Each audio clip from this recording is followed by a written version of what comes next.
Assalamualaikum warahmatullahi wabarakatuh. Selamat pagi anak-anak. Bagaimana kabar kalian hari ini? Baik-baik saja kan? Berjumpa lagi dengan Budian. Hari ini kita akan belajar tentang tema 3, subtema 3, pembelajaran 1. Materi yang akan kita pelajari pada hari ini adalah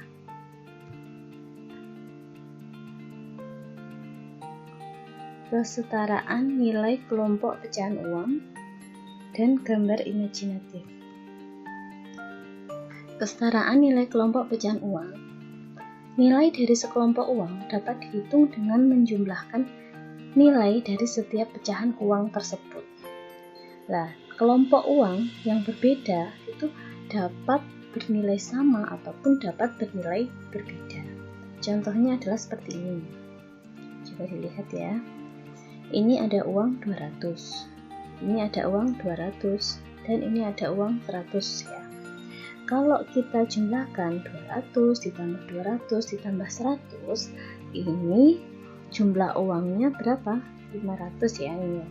Selanjutnya, ini ada uang 200, ada uang 100, ada uang 100, dan ada uang 100 juga. Kalau kita jumlahkan 200 tambah 100 tambah 100 tambah 100 berjumlah 500. Jadi sama ya.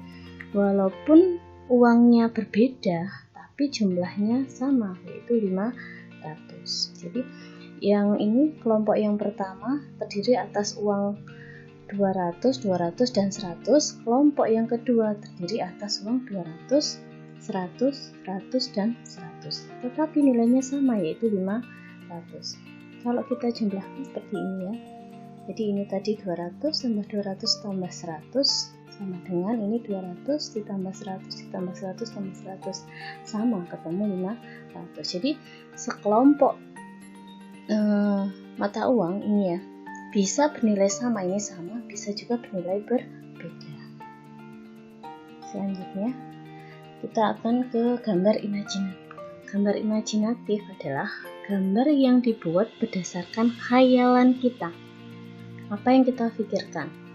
Nah, khayalan itu adalah sesuatu yang kita pikirkan, sesuatu yang kita bayangkan, sesuatu yang kita angan-angankan ya. Misalnya saja tentang suasana pedesaan. Bagaimana suasana di desa itu?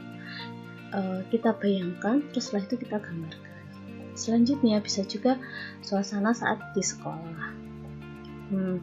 Gambar sekolah, gambar ruang kelas misalkan, atau gambar saat bermain di depan kelas, seperti itu bisa juga ya. Terus bisa juga suasana saat terjadi bencana alam ya, misalkan gambar korban banjir sedang diberikan pertolongan dan sebagainya ya. Selanjutnya, alat untuk menggambar itu misalnya saja pensil, penghapus, buku gambar, dan pewarna. Pensil sendiri biasanya digunakan untuk membuat sketsa. Ya, untuk membuat sketsa itu tipis saja, nggak usah tebal-tebal ya. Penghapus untuk menghapus, buku gambar itu sebagai media untuk menggambar kita, dan pewarna. Pewarna bermacam-macam jenisnya.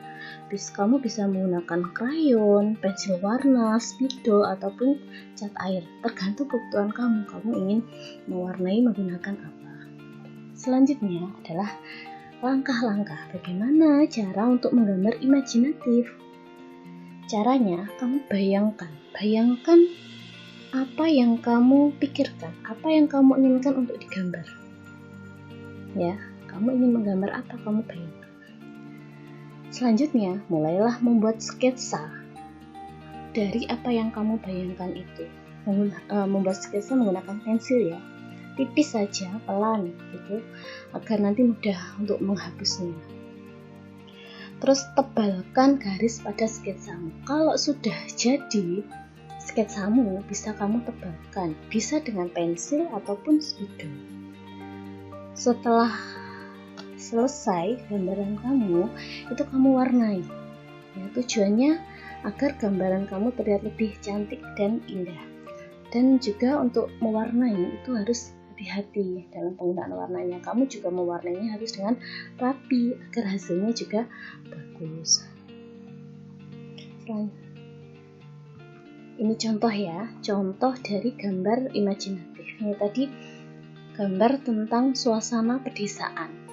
Nah, kamu bisa lihat ya, suasana pedesaan, ada gunung, ada ini ya, ada rumah-rumah, ada banyak pohon, ada sungai. Ini suasananya masih asri ya.